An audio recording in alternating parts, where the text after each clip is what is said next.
All right, so a customer wants to laser engrave a dog on a piece of slate, and if you look at this photo, it's not really gonna work. It's like super blurry, half the dog is cut off. And just a little while ago, I would have to turn down jobs like these and lose the sale just because I didn't have the design skills or like the design abilities. But I found there's actually a pretty simple way using some really cool AI tools. And these tools don't just help with one-off designs, there's actually a ton of stuff that you can do, like creating a ton of different variations of like a dog, if you wanted to make a bunch of Etsy listings, as well as creating vectors and even creating really cool video marketing, all with AI. Now, before we fix this blurry mess, let's jump into how you can actually create your own designs from scratch. So there's two services that I really like to use. The first is going to be Midjourney. And so Midjourney used to be this like app you had to run in Discord, but now it actually has its own website, which is really good. And they actually have an editor with it as well that will hit. But if you just jump into Midjourney, this is gonna be a paid tool. I think there's like a $20 a month plan. A lot of these generators, you'll be able to do a little bit for free, but then you'll have to wind up paying. But if it's helping you create products, hopefully you can build that into the cost of what you're selling. So pretty typical, you're just gonna see a feed of a lot of different things that people are making, but it is pretty easy. You just kind of come up here and type in what you wanna make.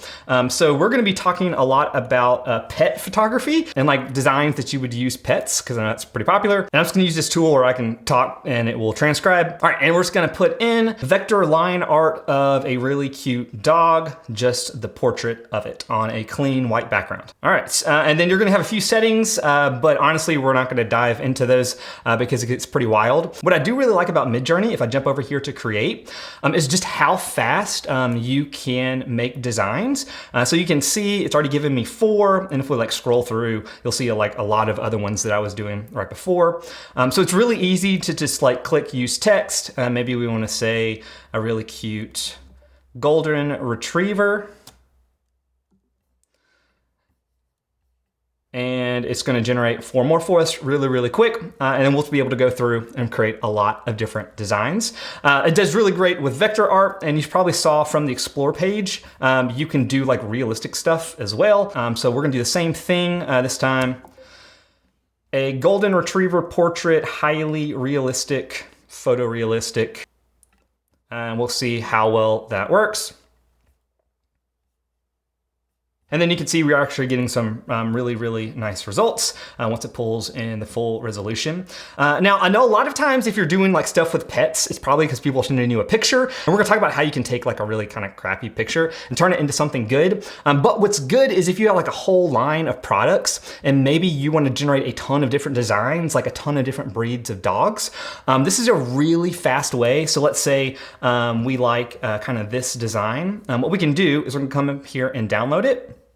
And a lot of image editors will have something kind of like this, but Midjourney does a really good job with it. I'm gonna use that prompt again. So vector line art, really cute dog. This time we're gonna call it a bulldog, a English bulldog.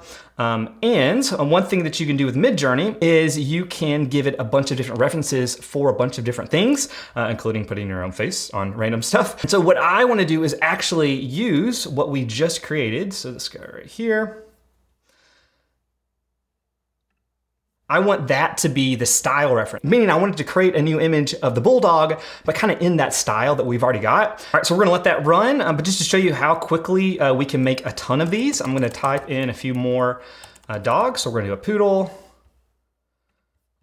and we're gonna do a mastiff, greyhound, husky. Something you'll see me do a lot is like I'll bounce back and forth between using like a straight chat, so like a ChatGPT, just to get ideas. So give me a list of different dog breeds that I can use for laser engraving on wooden coasters.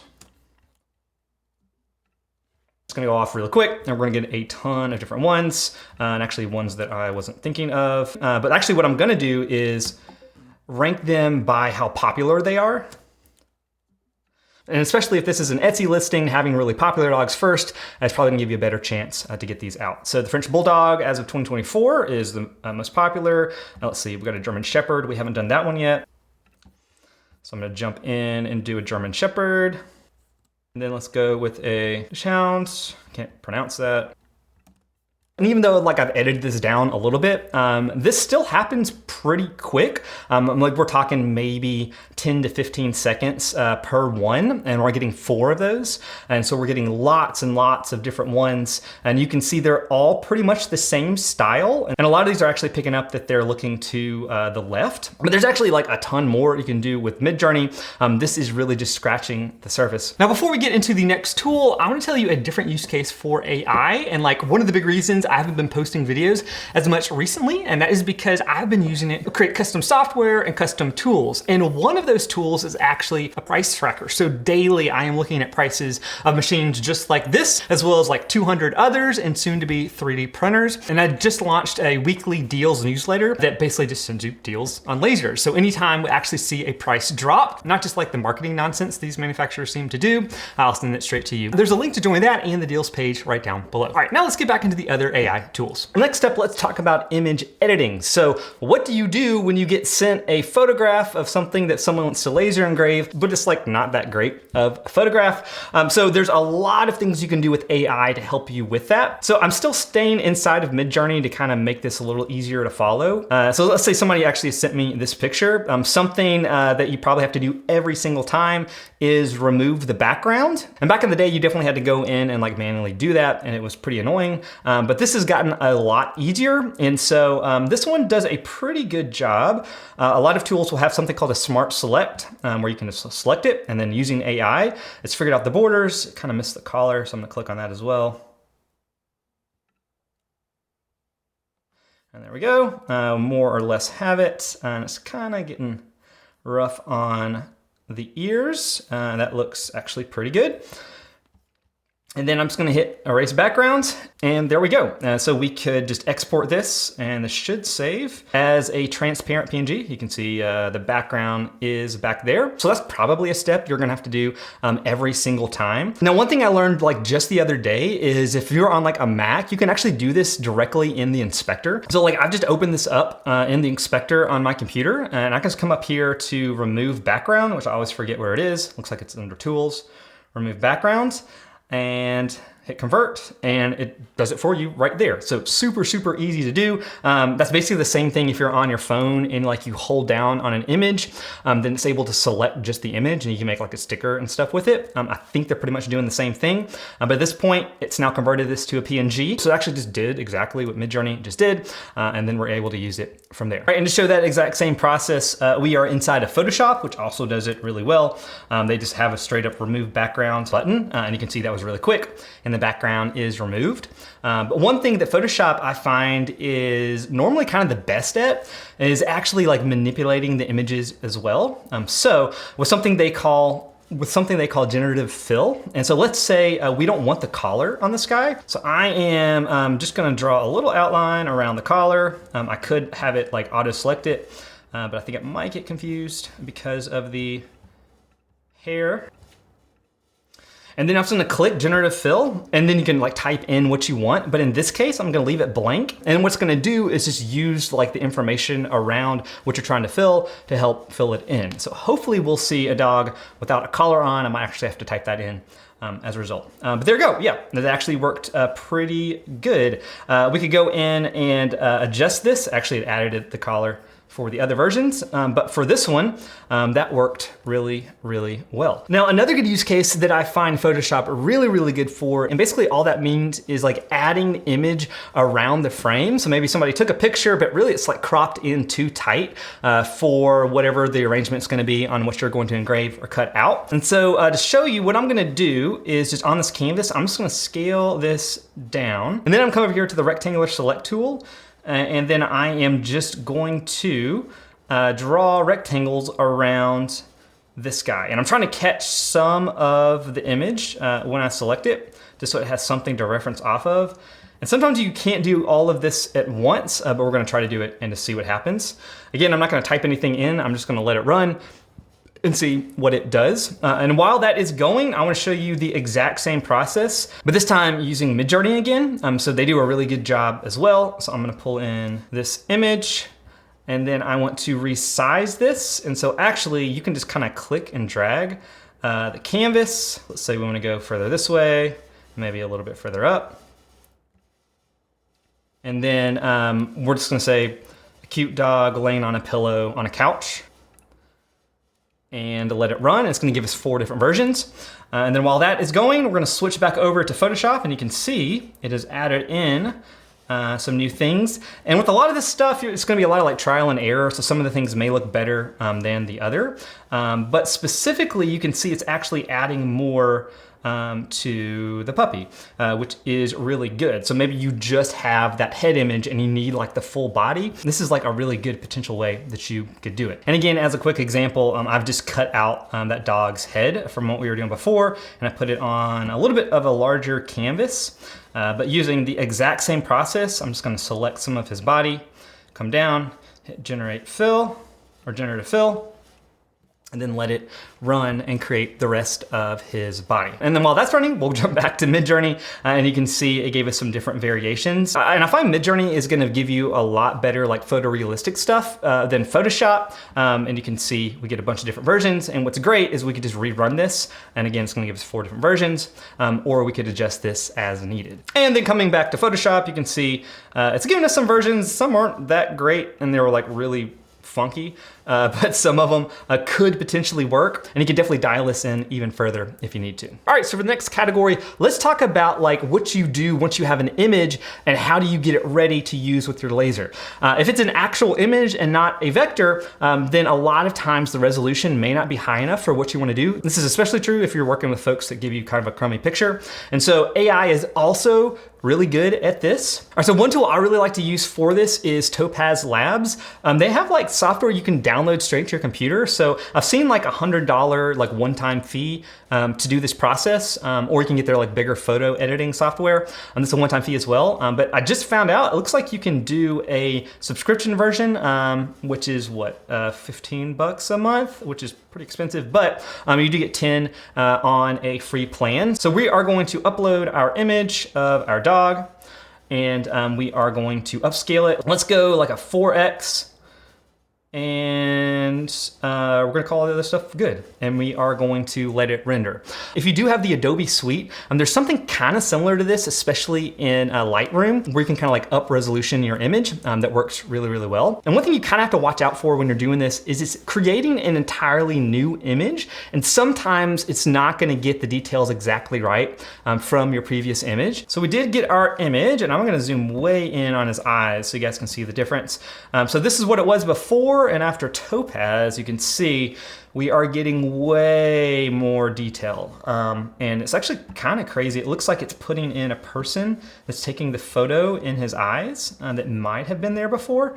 But it looks like that person's like wearing glasses now. It is really, really nice what Topaz Labs can do, and I always find it is the best. But coming back to some of the other tools we've been talking about, so back inside of Midjourney, it also gives you an option to upscale it as well. And again, it's gonna do the same process where it's using AI to regenerate that image at a bigger scale, just using the image before kind of as the prompt, if that makes sense. So it's gonna upscale it. They do it kind of weird. They make you jump back to their create page, which is what they're calling their gallery. And so it's working on it right now. All right, and then jumping back into our image, you can see it is definitely softer than what we had before, but we do have a lot of really good details from the lower resolution version of this. And with a lot of like the image generation tools, they're gonna give you some upscale options to be able to do that. So now a lot of times that's gonna be built in. Now the other thing you're gonna have to export is going to be vectors. And you've been able to do that in software like Adobe Illustrator or Inkscape for a really, really long time. And those are excellent for it, but there's a lot of new tools that are using AI as well. Vectorizer AI is the one that I like to use. I think it's like 10 bucks a month. Again, most of these are paid, which are annoying, but there are a lot of services that have these features kind of built in. But I wanted to show you kind of the ones that I thought were the best. But before we do that, to kind of go back to image generation, I need a logo. And so ChatGPT, and specifically DALL-E, has gotten way, way better over like the last few months in terms of putting like text onto designs. So I want to create a logo, and what I kind of like about it is they just use like the chat interface to create a design. So I don't have to give it like a single prompt. So I could be like, I want to create a logo of a company that is for pets. Can you give me some ideas for the name as well as for like the logo symbol?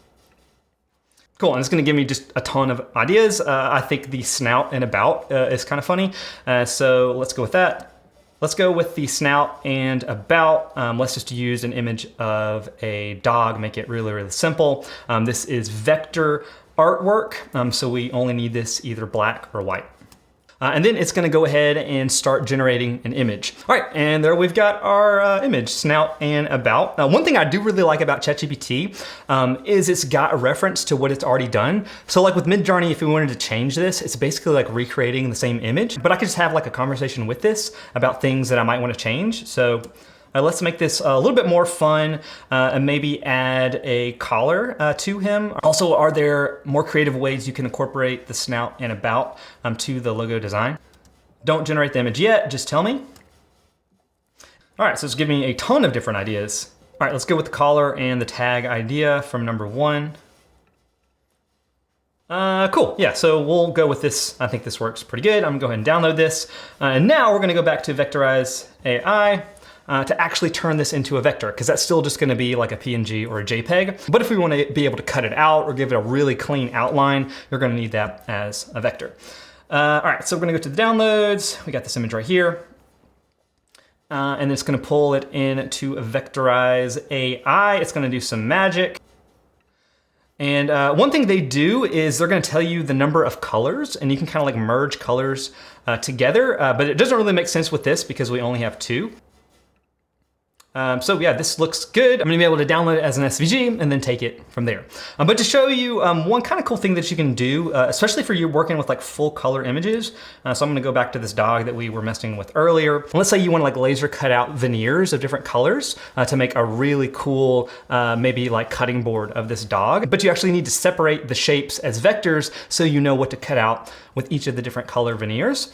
So to do that, this is really handy. So I've come up here to the top left. It's telling you right now how many colors it's using. And so it's using 59 to help generate this. And like if you select it, it's gonna give you an idea of how they're grouping these colors together. But let's say I only wanna use like 4 different species of wood or 4 different colors or dyes of wood.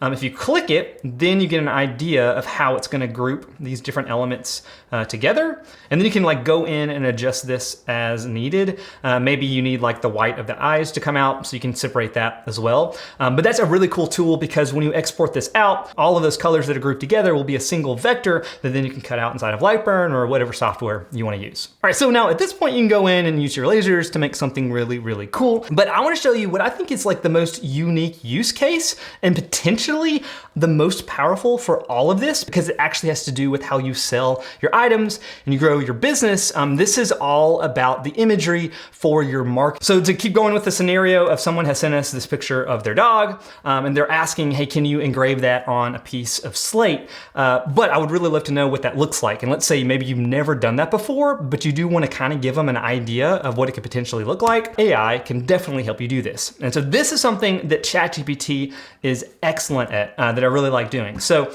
I have uploaded the image of the dog right here. This is the PNG that we already created before. And I'm just gonna tell it to create a image of a slate coaster with this dog laser engraved on it. Help me think through ways to make this look really realistic so that we can show this to a potential customer who has this dog as their dog. Now, we're not gonna create the image yet, but I'm basically trying to get it to think through what it needs to do to make it look real. And so I'm not gonna go into all of this, but we're gonna say this looks pretty good. And then I actually just want this on a clean background. We'll get more into staging here in a second. This looks great. Let's just have this on a clean background. Also, since we're engraving on slate, make sure the engraving is light. So we'll have to like inverse the image. And we are gonna go ahead and create our image. And here we go. We have the image of this dog. I'm laughing because it says Jeff. And I forget that ChatGPT has memory. And I was doing this as a test before and I said the dog's name was Jeff. So now it thinks any dog is named Jeff. So I could go back in and say, hey, take off the name. That's not the name of the dog. And this is something I've used before, just like mock stuff up to help people get an idea of what the potential finished product is.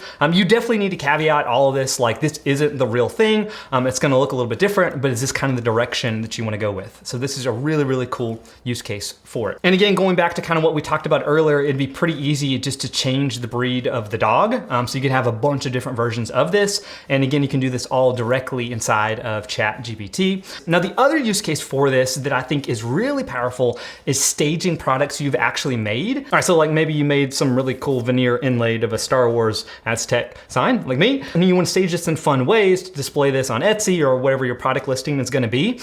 That is super annoying, especially if you're not great at staging stuff, which I definitely am not. And so I find that using stuff like this is really great as well. I'm gonna keep using Jeff because I think that's funny, but I'm gonna basically just ask ChatGPT to help me think through staging ideas. Help me think through staging ideas. I wanna sell this on Etsy, so can you use some best practices and give me like your top ideas on how we could stage this design to create a really good product image. All right, so it's giving me a bunch of different ideas. Here, image on a wooden table, dog in the background, that's a really good one, coffee table, all different types of stuff. Okay, let's go with number one, the hero image on a wooden table. Let's have the house be like a farmhouse style, maybe in a farm in the country with soft light coming through the windows. Oh, and also I just realized it said something about text overlay. We don't want to do that, so no text overlay. And we're gonna go ahead and generate that image. And cool, there we go. Our image of Jeff on a wooden table. That's a farmhouse style. But you can like go wild with this. So like, all right, that's great. Let's have a drink on top of this. Let's make it beer. And the condensation is kind of dripping down the slate coaster onto the table. And so you really can just go wild. You can look on Etsy, find inspiration, go in and pretty much mock up your designs. One thing you do have to be careful with though is if your design is like super exact, it definitely doesn't get all of the details. So I have actually done kind of a video on this in the past, but if I come over to my library, so that's actually what I did here. This is like a map of Athens. And if you know Athens, this isn't exactly the way the map looks. And so it definitely loses some of the details. But if you're just trying to get the idea across, and maybe you're just trying to like supplement your Etsy listing with different ones that are on there, this is a really cool way to do it. It looks like we just had one finished up, and yeah, there we go. I kind of meant the beer on top of the coaster, but I guess that makes more sense so you can see what the coaster looks like. And the final thing that I want to show you that I've been testing around with like just very recently. So everything we've talked about so far is static images, but what about video? And especially with like Etsy, they like those like little video clips. It seems to help your postings, but obviously video is great in general for marketing, but it's also kind of a pain to make. I just learned about this tool. It's called Higgsfield, and I think it's like from previous Snapchat people. And so the design of it is really nice. But basically, they're gonna give you a bunch of different templates to create a bunch of different types of video. And some of these are wild, I totally get that. But there are some pretty cool ones that I have found pretty helpful. And so I have been playing around. And so I actually have one queued up right now. But what you can do is basically just tell it what you want the video to do. And so I find the basic camera control or the epic camera control for like dolly shot, or maybe like an overhead shot, or zooming in or zooming out, seem to work really well. I think you can just like type it in as well, a shot that slowly pushes in. And so I've actually done several of these already. So this one specifically is a sign that I've sold, and this is a real photograph of that sign. And I think this was just like a slow pull-out shot. So again, this is all AI generated. It locks that design in pretty well. It's only like a 5-second clip, but if you're just trying to come up with different ways to present your design, this could be a really cool way to do it. The world. Also, it does some like crazy stuff. So this can get like pretty out there. I don't know what this thing is doing. But it's definitely a fun thing to play around with. And I find doing like the really simple movements seem to do the best. And so I did one of that slate coaster that I already generated, and I didn't tell it to pour in beer, but it did. And it almost is gonna spill over, but that looks pretty realistic, especially with like how small this is gonna show up. So a really cool way you can add some dynamics to what you're working on. And the static setting is what I find works pretty much the best. You can like add movement, which I've done like here, but it can get like pretty wonky, some of the elements, and it definitely pulls you into the fact that this is like AI generated. But I find the static stuff is really cool, really subtle. All right, those are a bunch of different ways I'm using AI inside of my laser engraving business. Let me know what you guys think, and I'll see you in the next video. See ya.